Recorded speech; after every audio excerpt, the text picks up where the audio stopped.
Good afternoon, everyone. Welcome to Gleebooks. I hope you're enjoying our newly refurbished space. We're pretty happy with it. I hope you are too. My name's James Tierney, here tonight representing Gleebooks. I just need to begin today by acknowledging the traditional custodians of the land on which we meet today and pay my respects to Gadigal elders both past and present. I extend that respect to any Aboriginal and Torres Strait Islanders peoples here today. It really is my pleasure to welcome you to Gleebooks this afternoon to launch Neroli Colvin's Rurality, Diversity and Schooling. To tell us more about it and to get the proceedings underway, I'd like you all to welcome Jock to the stage.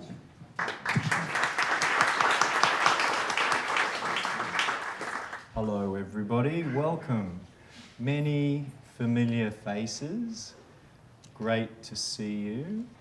Well, thank you, James, and thanks for the acknowledgement of country. It's great to see so many people here to launch Neroli's book. Of course, this is quite a journey that we've all been on and that Neroli went on, and it culminates in the launch of this book, and it will, of course, have a life after this. So today, we're going to hear from Neroli's supervisors, who are also the editors of the book, and they'll talk to you about their process, but mostly about the ideas and the thoughts that are in the work. So Professor Greg Noble and Professor Megan Watkins have done this work and kindly are here today to share with us. Much appreciated all of your work in bringing this to fruition. But we also have many guests who knew Neroli, so from family, such as Barry and Lorraine, Neroli's parents, through to very close friends throughout the audience, and members of academia who know Neroli's work and know Neroli, as well as one of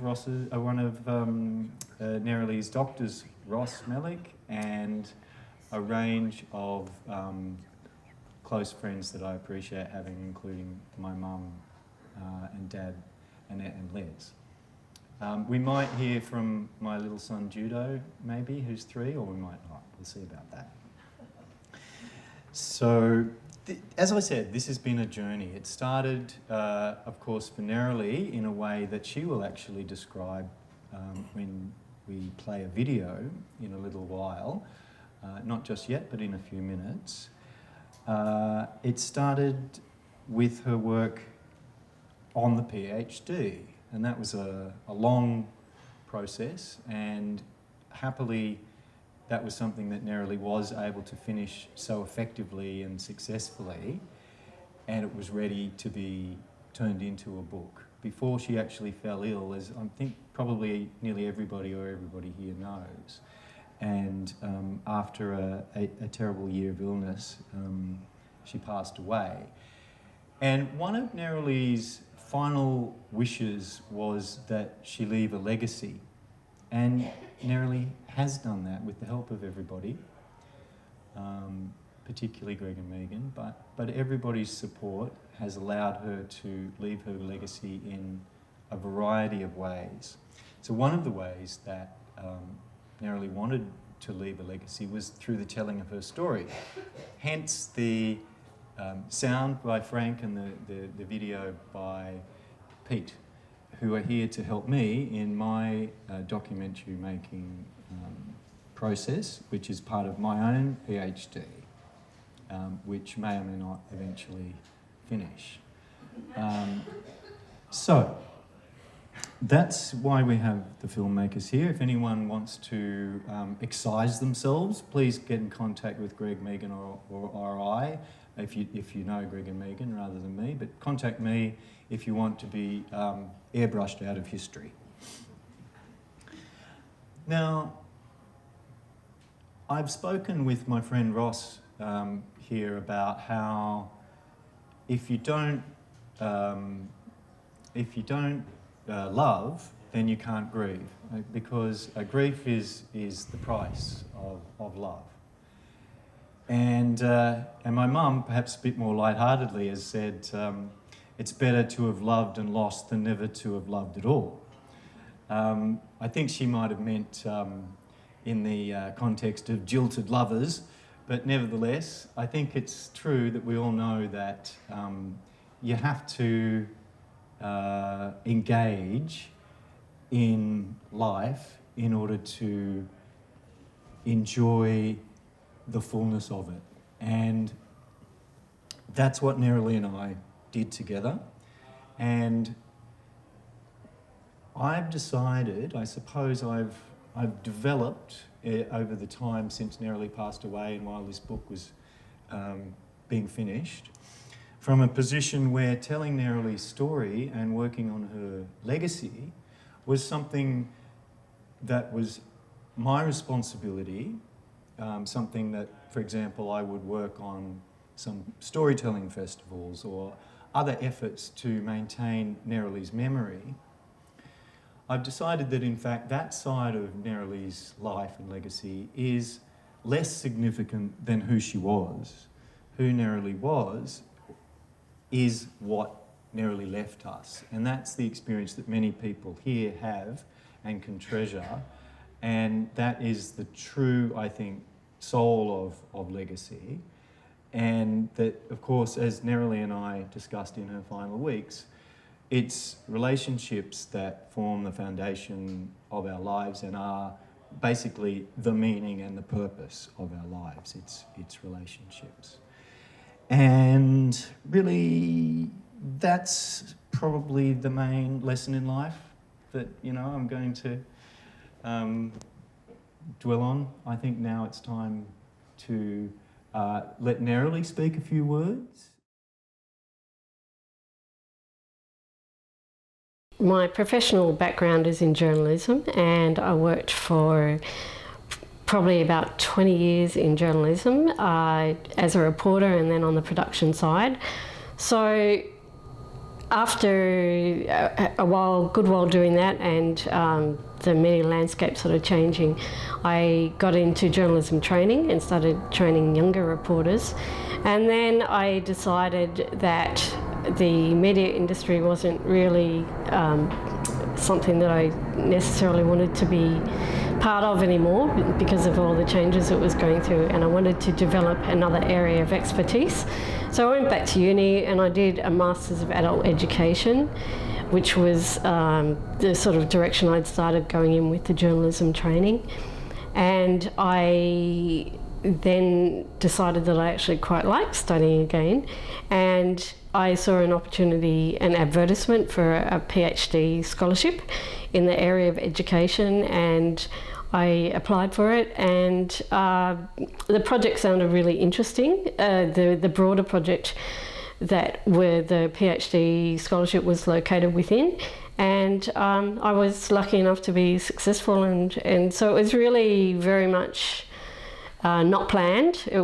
If you'd asked me 5 years ago, if you told me 5 years ago that I was going to be doing a PhD, I would have laughed. It was never part of my life plan, but it's been a fantastic experience. So my PhD research project is located within a much bigger project, which was actually a 3-year project, an ARC linkage project called Rethinking Multiculturalism, Reassessing Multicultural Education, that had a number of components to it. It was quantitative and also had qualitative research. My PhD component was envisaged within that broader project as focusing on a particular area rather than trying to do a broad sweep, which the larger project did.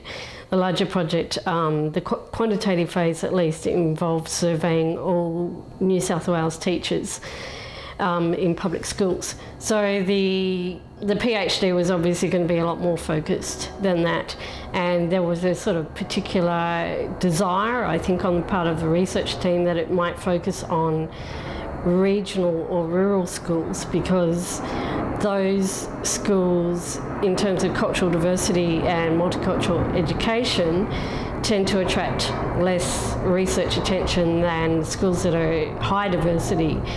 And that's a general sort of facet of research on multiculturalism. I think that it tends to be focused on cities, And so not so much attention has been paid to what's happening in regional areas. So first of all, thank you, Jock. It's so nice to see Neroli again. It sort of feels like she's here with us. I've actually written some notes because I am not good talking off the cuff, particularly when there are sort of strong emotions here as well. So we're here tonight not just to remember Neroli, but to celebrate her work in the launch of the book based on her thesis, Rurality, Diversity and Schooling, Multiculturalism in Regional Australia. And we hope Neroli likes the title. We were very concerned as to whether she would. As Neroli mentioned at the end there, not much work has been done on cultural diversity in rural areas in Australia, something which I think we can still say is pretty much the case. With emphasis more on cities where there are concentrations, of course, of migrant-derived diversity. So this seems even more the case when the focus is narrowed to cultural diversity in schools in rural areas, with the assumption there isn't any. In fact, Neroli provides a nice anecdote early on in the book that when asked to explain what her thesis was about, and she replied, cultural diversity in rural schools, the response was just that, is there any? But both the broader Rethinking Multiculturalism, Reassessing Multicultural Education project, which we shortened to RMRME for obvious reasons, and Neroli's work in particular found this is no longer the case, that we can now refer to the plural rural. But in what ways is the rural plural? And what are the reactions of regional and rural communities and schools to this diversity? Areas where diversity is usually cast in terms of black-white, Aboriginal, Anglo relations. But now, particularly with government resettlement programs of migrants and refugees to regional and rural towns from an ever-increasing number of source countries throughout Africa, the Middle East and parts of Asia, this is rapidly changing. So how are practices of multiculturalism stemming from programs designed to manage this diversity dealing with it? And how are they realised in school settings? Are they up to the task of assisting students understand and live with difference? Neroli's book opens with an account of one such attempt to do this, what is now the ubiquitous Multicultural Day. Though at this one regional school, one of two discussed in the book, this was something of an innovation. Neroli spent a good part of a year observing practices in these schools and in the broader community, speaking to teachers, principals, students and various community members about their thoughts on the changes in their community and cultural diversity more broadly. So let's hear about one of these events as recounted by Neroli that opens up the book, if you don't mind me just reading you a bit of a story. So it's Multicultural Day at Seaview High, a government high school in a coastal town in New South Wales, Australia. A recent addition to the school's calendar, this is only the third year it has been held. The event has become a feature of Seaview's expanding multicultural education agenda. The day, in reality an afternoon, is designed for Year 8 students and involves their participation in a range of activities: fan dancing, tai chi, salsa, Aboriginal ceramics, Burmese dancing, African drumming and French cooking. Spreadsheets listing the time and place for each activity have been pinned up in the corridors and students were asked to write their names down for two of the classes on offer. First up, it's Burmese dancing. About 30 students, most of them blonde, some tan, some fair skin, all in school uniform, stand around a space in the centre of the room while two black-haired, brown-skinned girls dressed in ethnic Burmese clothing hover at one side. As more students straggle into the room, I was told to come here, the other activities were full, a tape recorder is produced and a teacher signals that the two girls should begin dancing. They perform their dance. The students watching clap politely, the teacher remarks, "It looks as if you were doing something in the fields, threshing maybe." The dancers don't understand the question or perhaps the word threshing. or don't have the language or confidence to explain the meaning of their actions. The question hangs in the air. The teachers ask for volunteers to join the dancers in the centre of the room. No one moves. "Come on," she says, urging several students to copy the dancers' movements. The teacher is enthusiastic and encouraging, while the students feel awkward and self-conscious. The dancers themselves seem more comfortable, however, relaxing into their performance and enjoying their role as leaders. Down the corridor, students have gathered for African drumming.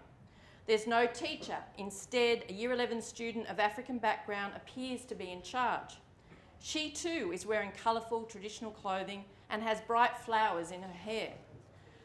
The students are shouting and randomly slapping their drums. The older student struggles to be heard, let alone to lead the Year 8s in group practice. Things are much quieter in the Aboriginal ceramics class. The students have almost finished painting various designs, mostly dot patterns and stylised native animals on mugs and plates. The art teacher checks their progress and asks them about their designs and explains how he'll fire the pieces in the kiln. Lois, a head teacher and member of the school executive, later explains that Seaview High is going through great change. "It used to be very much a monoculture," she says, "but now it's physically looking different with all our African and Middle Eastern students." She thinks multicultural events are often just top dressing, promoting a view that I know about a specific culture because I've seen the national dress and I can recognise their flag and I know they eat this, but adds, "Well, it's a start. At least we're doing something. We did nothing before." I wanted to read this vignette for two reasons. Firstly, to highlight the issues it raises about celebratory forms of multiculturalism. That is, if that is all they do, celebrate, with a tendency to reinforce reductive stereotypes of students' assumed culture that doesn't recognise the more hybridised nature of students' identities. Nor does it grapple with, for example, different issues around experiences of racism and other forms of discrimination, which Neroli documents in her book. But secondly, I wanted to show Neroli's use of story and personal experience to capture complex issues indicative of her giftedness as a writer and a communicator. Her preoccupation with words and their significance, not only in terms of the ideas they generate, but the practices they shape. Words and practices that require interrogation to combat the inequalities they may produce, even when the intention is well-meaning. This was Neroli's intent and is the focus of her wonderful book. And now I'm going to pass over to Greg. Thank you.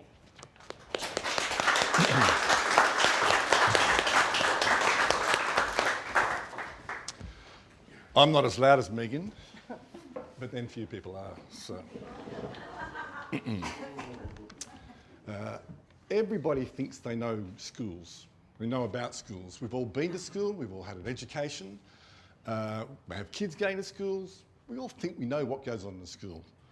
But in fact, the experience that Megan and I have had over many, many decades, and I think Neroli's book attests to this, is that in fact schools are really odd, weird places. And there are things that go on that you just don't see, that the teachers don't see, the principals don't see. And so what you need is a really keen observer. And that's what Neroli brings to her project. The same thing can apply to the idea of rural Australia. Everybody kind of knows what that is. Okay, we have an idea of a country town. And the rural has a very peculiar place in the Australian sense of itself, its sense of identity. It functions in a certain way. We kind of tend to mythologise the place of the rural. But that mythology kind of, again, gets in the way of our understanding of the modern rural town. And again, Neroli brings to that experience a sense of the way the rural is not simply a footnote to the real history of urban Australia, but a really interesting thing in itself. So we've heard about her journalistic background, and that's where that keen eye comes from, the keen eye of the observer. And what she does in the book, in her research thesis, is to marry it with the critical perspectives of a scholarly approach. Okay? And she brings that kind of marriage to a really kind of complicated but easy to read understanding the multicultural realities of rural towns and their schools. One of the crucial things that she does is she maps this kind of relationship between the idea of rural Australia, the kind of the myth that we have of what it means to live in a rural town, with the contemporary transformations that things like migration and other things have brought to that experience, but crucially together with a relationship with the original inhabitants of Australia, of this continent, and their dispossession and their current ambivalent place in modern Australia. And that relationship between those three elements is really crucial to the way she develops her analysis and the accounts in the book. So in a really crucial way, in a phrase that Neroli repeats a lot, is that she's interested in how multiculturalism is understood, valued and lived in contemporary Australia. And there are three things about that kind of phrasing that are really important. Understood.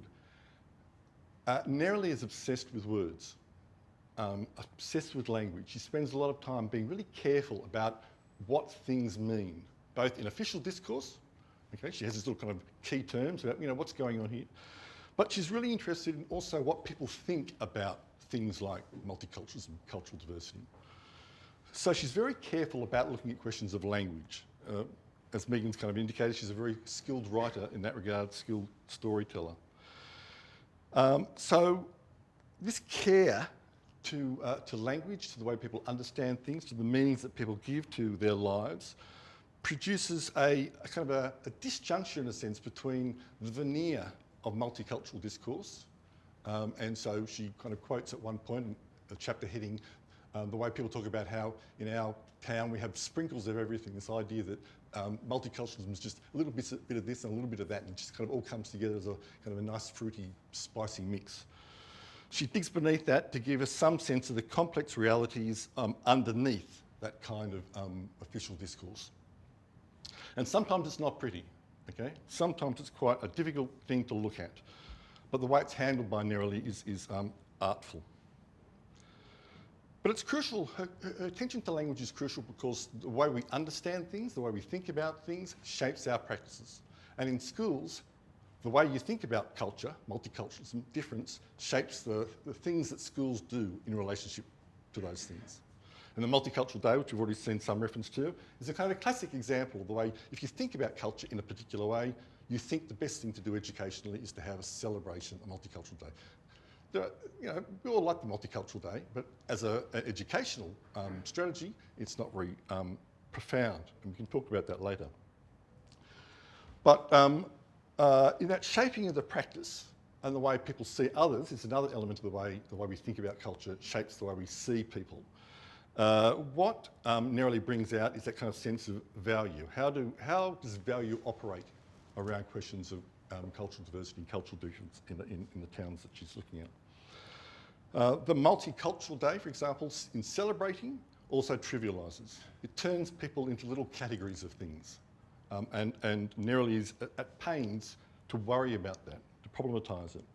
That we think in terms of the mix of food, for example, or the dance, or whatever. But there are much more complex things that are at stake when we talk about cultural diversity in a rural town. She's preoccupied with naming in that regard, the way people kind of give names to other people, and what happens when you start turning people into categories that have particular names. And in an interesting way, she kind of explores how in a country town which has been traditionally structured around the opposition between black and white, and we understand that, what that means, the consequences of that. In this particular place, they start talking about shades of black, okay? And that there's an issue when another black comes to town and the tensions that arise between different shades of black, okay? This is the language that people use to talk about their experience of cultural diversity, cultural difference, and the conflicts that arise around those, the relations that develop. Lived. So, as I think I've already indicated, the richness of her ethnographic approach gives you a sense of what it actually means to live in a place like this, and the way these kinds of ideas about difference and operate in the day-to-day realities of a school and the community more generally. So you get beyond the good things of food, When she talks to people, they kind of start with, oh yeah, food's really good here. We now have this and this and this, and we get to see the dances every now and then, and there's some nice music and so on. And then all of a sudden they start talking about gangs and gang conflict and the problems of migration and that people are taking over the town. And so there's this kind of strange conflation of the good discourse and the perceptions of the problems of multiculturalism, which are always somebody else's problems. Okay? And the school has always seemed to be divorced from that. So this kind of relationship between words, values, and the lived reality of these things is a profound contribution to the scholarship and hopefully public discourse around these things. What Neroli shows, as Megan's indicated, is that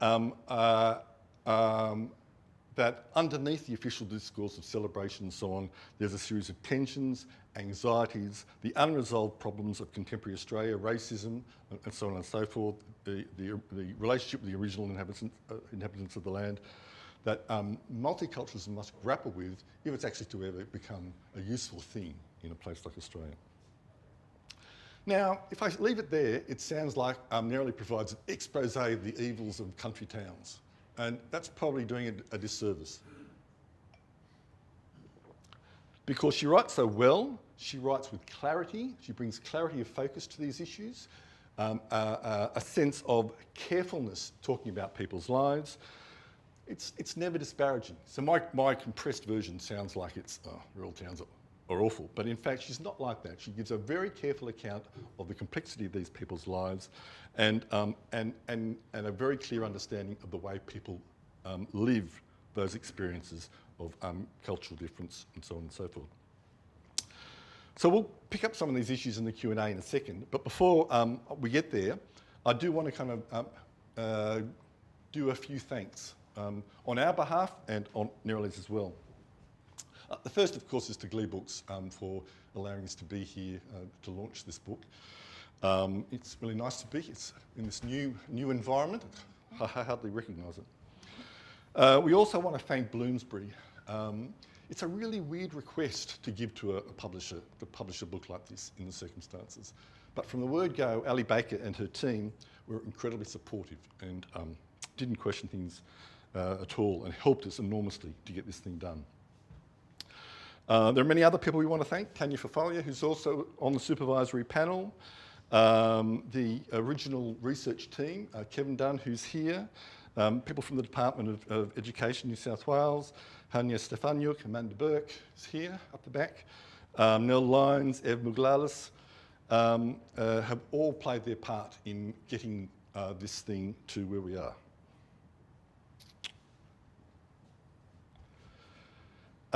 Neroli's own thanks, excuse me.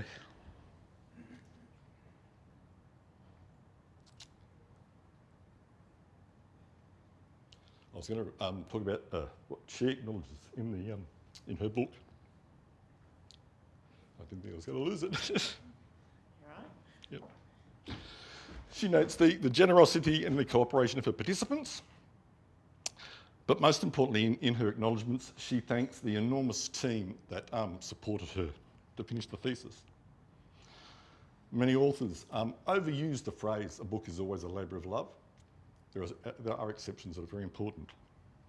But the thesis was also an enormous cost generally, and we want to acknowledge that. But to get there, she had a fantastic team. In the book, she lists many people who helped her. We particularly want to, of course, mention Barry Lorraine, and she dedicates the book to you too, as well as her grandparents. And of course, she expresses her deep thanks and her love to Jock. So, move on. There were some other people we didn't remember. Oh, sorry. Yeah, other thanks. Barbara Penny, Farida Fosdar, Rose Butler, and Aviv Wong. Is that it? Okay. Okay, so we'll move on to the next stage. Yeah, sure. I think, thank you very much, Greg.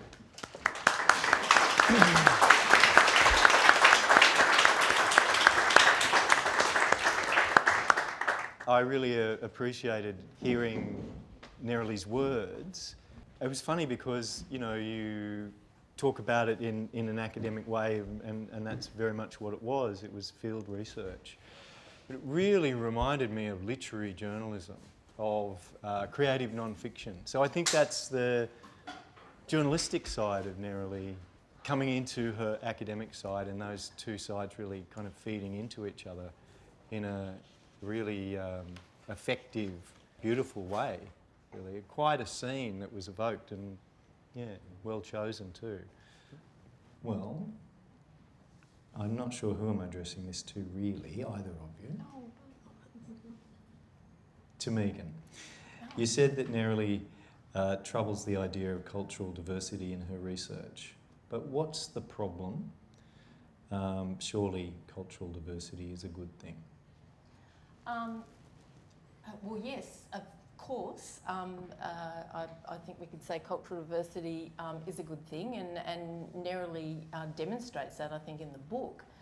But the reason why she troubles it is because she wants to show that there shouldn't just be a kind of surface treatment, if you like, of cultural diversity, that we need to move beyond the kind of superficial celebration that, you know, she opens the book with, and what Greg was talking about as well, to see that it can be difficult at times to live with difference. The fact that people have different customs, people may not be used to unfamiliar sounds and smells and whatever else.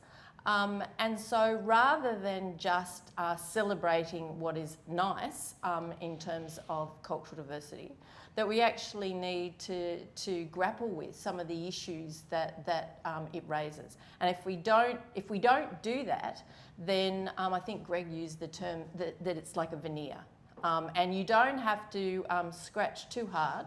And in fact, Neroli didn't have to scratch too hard in the book and in her research to find out that while there was a lot of good that was going on in these schools and in the local community that she investigated, which for ethical reasons, we can't necessarily say where it is, that there were also, there were a number of issues. And she found in particular that the school really needed to grapple with those issues that were raised, and to ensure that students acquire the appropriate resources, kind of intellectual resources, to actually think these things through. And if that doesn't happen, those kinds of concerns can fester. There can be real issues that emerge, and there was some evidence of that within the local community and in both of the schools. Okay, remembering back to then, the diversity is a strength and an asset. I think that's a phrase that Neroli quoted from the government's kind of PR, and the difference between that you were kind of talking about, that kind of language and the positive nature of it, which is okay in itself.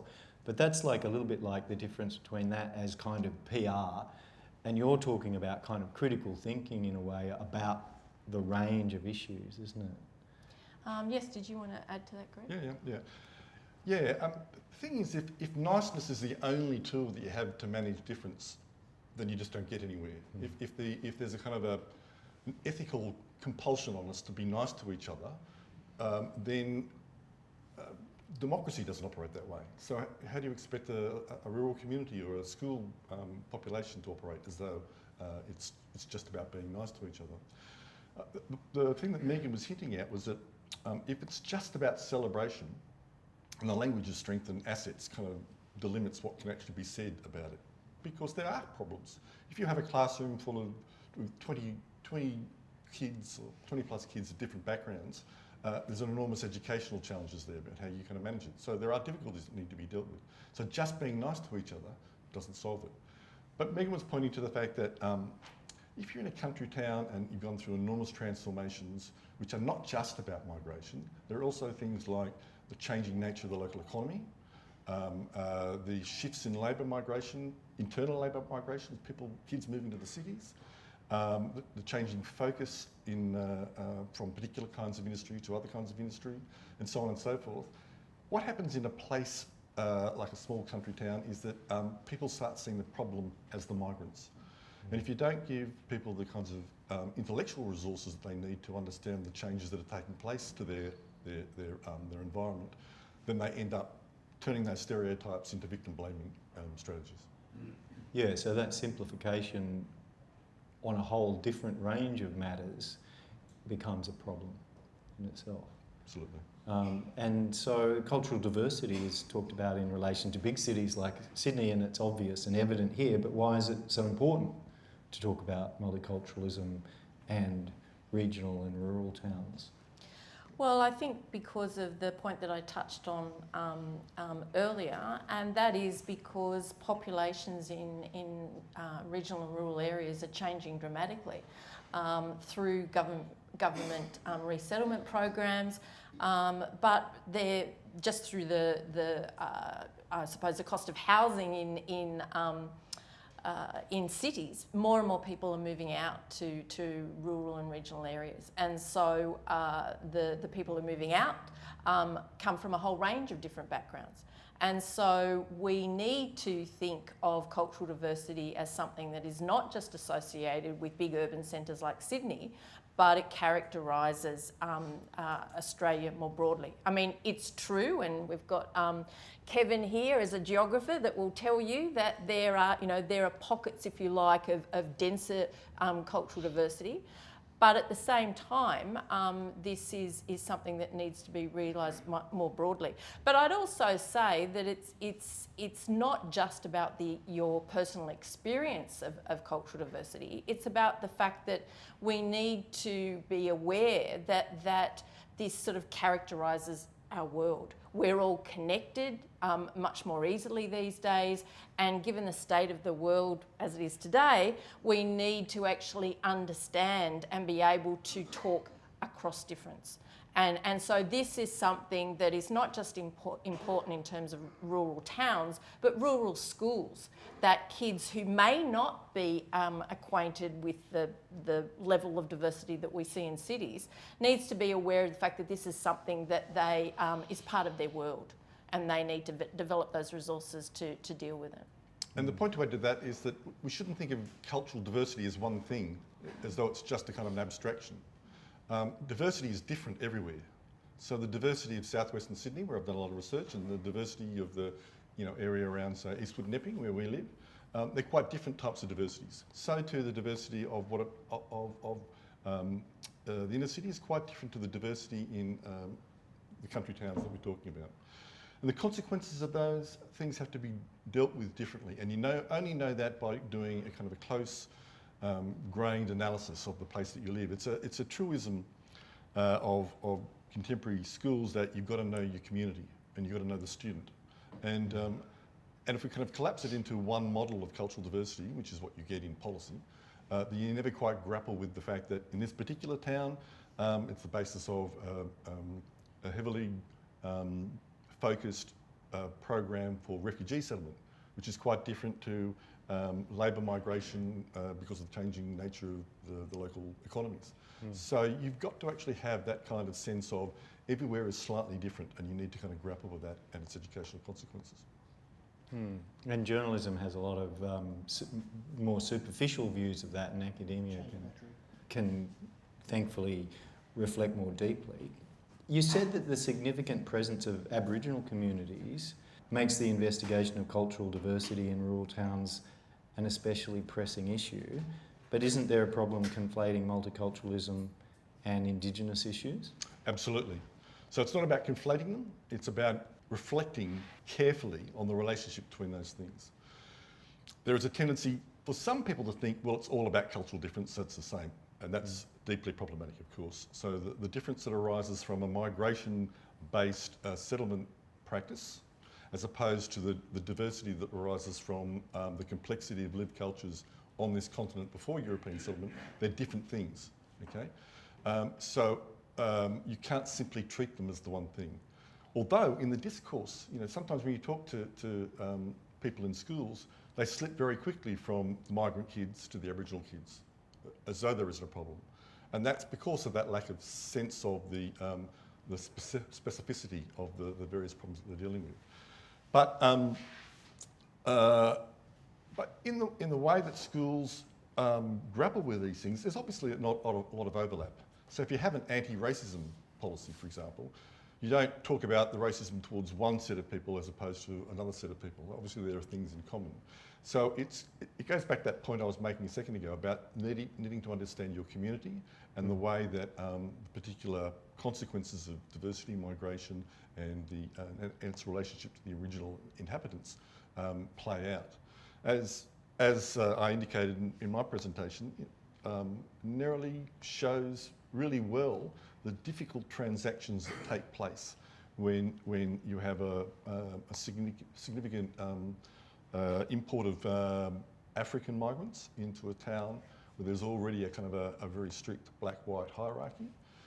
And that's a very, very difficult problem. So it's not about conflating, it's about understanding the specificity in each of those circumstances. This is sort of related to talking about these issues, but I didn't mention it before, and I think it's warranted. Is that, you know, the other issue when we're talking about different groups of people and the relationship between, you know, Aboriginal education, if you like, and multicultural education is the place of the Anglos in this and the older Australians. And, you know, this is sort of part of the problem, that we're looking at this kind of management of different types of diversity, and who is sort of doing the management. It's the white Australians. So this is another issue that I don't think has been dealt with, particularly within multicultural education, but also, which Neroli picks up really nicely in the book, is the fact that, you know, I suppose the standing policy at a federal level on multiculturalism, dating back to 2011, which says something in itself, is that multiculturalism is for all Australians and it's about all Australians. But in many respects, it's not. If you talk to people and you use the term multicultural, they're talking about the other. And so Neroli sort of teases this out quite nicely. And so what we need to understand is that, you know, this is not, at one level it is, about a certain type of management, if you like, by white Australia of difference. But what I think Neroli is trying to encourage is this idea that we need to, you know, understand the difference, but also think about affinity. And this is one of the things that really is not foregrounded in a lot of multicultural discourse. That yes, it should be about all Australians, and it should be about thinking across difference and giving an emphasis to what we share. Because particularly with the example of the Multicultural Day, I mean, a lot of students who are there kind of representing their culture may have parents who come from quite different backgrounds. They may have lived in Australia for generations. You know, their culture is something that is quite hybridised. And so if we just single out a particular difference, we're not sort of really understanding the fact that, you know, culture and somebody's ancestry and heritage are related, but they're not one and the same thing. Yeah, that's a great, powerful way to wrap up this part before we throw to the audience, perhaps. So thank you both. Are there any questions from the crowd? I can bring the mic up. Do you want to turn around again? I might want them to go off.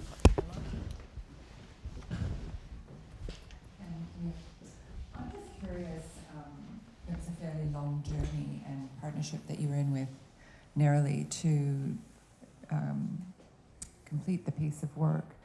And I'm curious about what the journey was like for her personally as she delved into these issues and, you know, kind of saw firsthand what people were going through. You know, do you have any reflections on that to share? Jock, did you want to, or do you want me to? You go ahead, I'll Okay. add something. The thing that I think we both really admired about Neroli was her dogged nature, but also that she was interested in people. She liked talking. She liked finding out about people. And even when, and if you read the book, she revealed some pretty, you know, not revealed dark secrets, but there were some anecdotes there that leave a pretty nasty taste in the mouth. She wasn't judging. She was actually listening to people, and I suppose she really wanted to know what people thought about the nature and the implications of the cultural diversity in this particular country town. So I suppose they're the qualities of Neroli, and it was great to to work with her. We had our disagreements, and I think Tanya will agree with that. But she was really interested in delving into these issues, and she wanted to make a difference. And that's part of the reason why we're so pleased that the book has been published, because Neroli's thesis is cited, and it would be great to have much wider access, if you like, to her ideas. Well, just on that personal level, I think it might be in the whole of that video that Neroli talks about how she loved researching on location, talking to taxi drivers and shop owners and students and teachers and community members and investigating. And as a journalist, Neroli was more into finance and production of newspapers and so on. But when she got to actually get out in the field a whole lot like that, she hadn't been a foreign correspondent or anything, and she loved it. And it was a real growth thing and a discovery and a joy to her, and she kind of found this niche, I think, and it's a real shame she didn't get to explore it and follow up on it. But what she did, she loved, and it was and it led to a complete work too. And so that was a surprise, I think.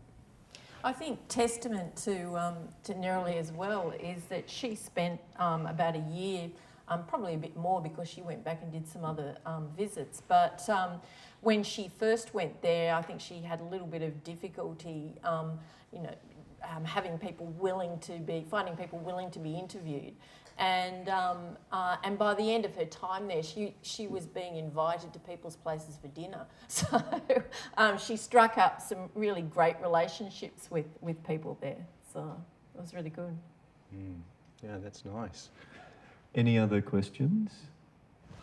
Anna? Yeah? Okay, go.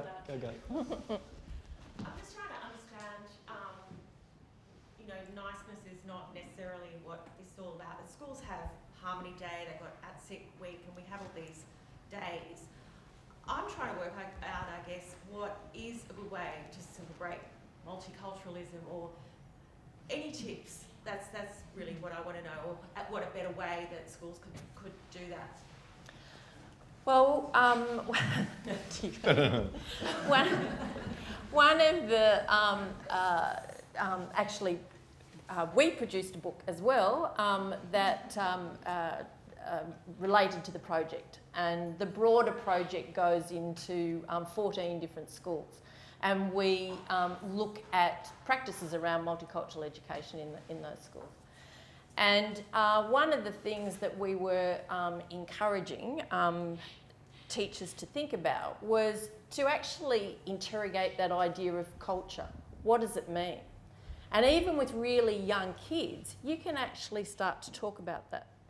And one of the examples that we give is at a school where they had I won't go into the detail, but they had a kind of multicultural day where kids were going around from classroom to classroom, and each of the classrooms was a country. And in one of the classroom countries was China, and they were watching the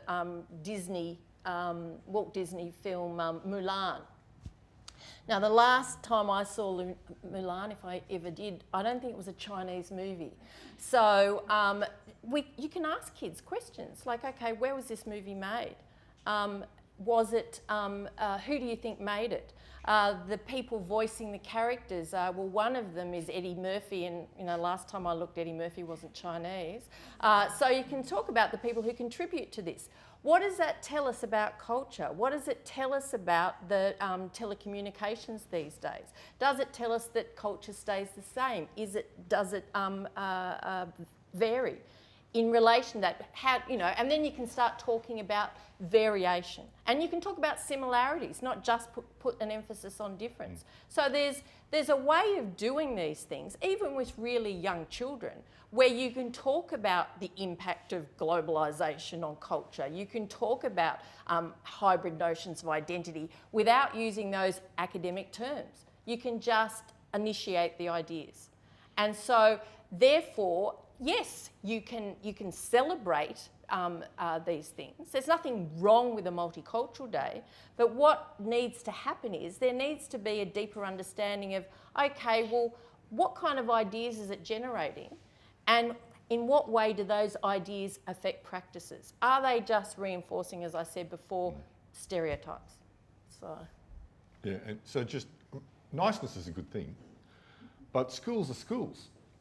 So that the main task of a school has to be a kind of an educational mission.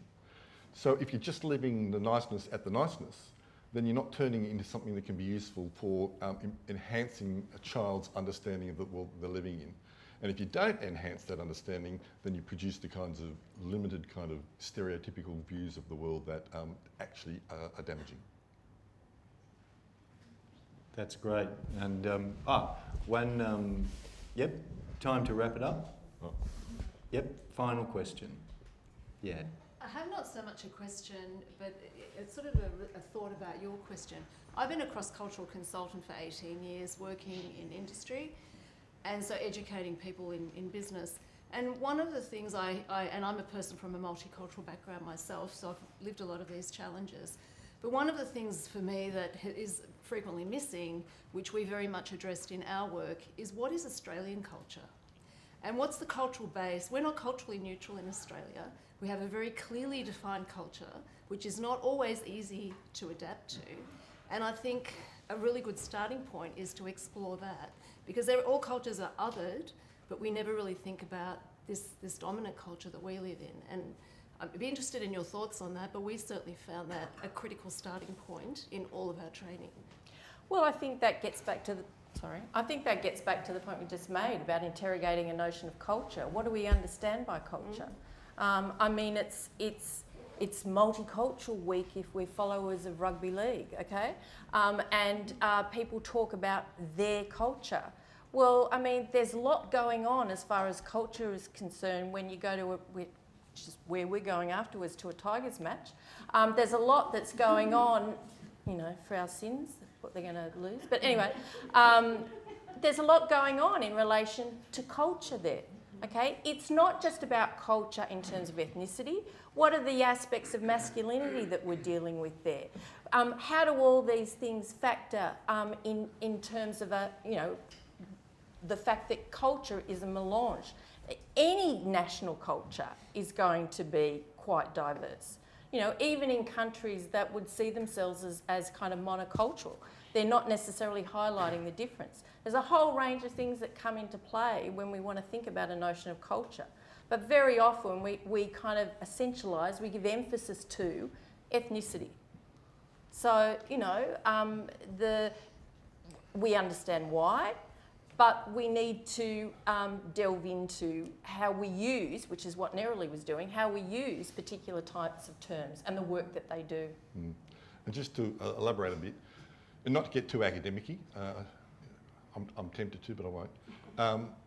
The problem is that we have an idea of culture that starts out with the assumption that it's about a group. If you start with the idea that culture is a group, which is boundaries, and it can be defined by a set of shared values, that's when you have problems.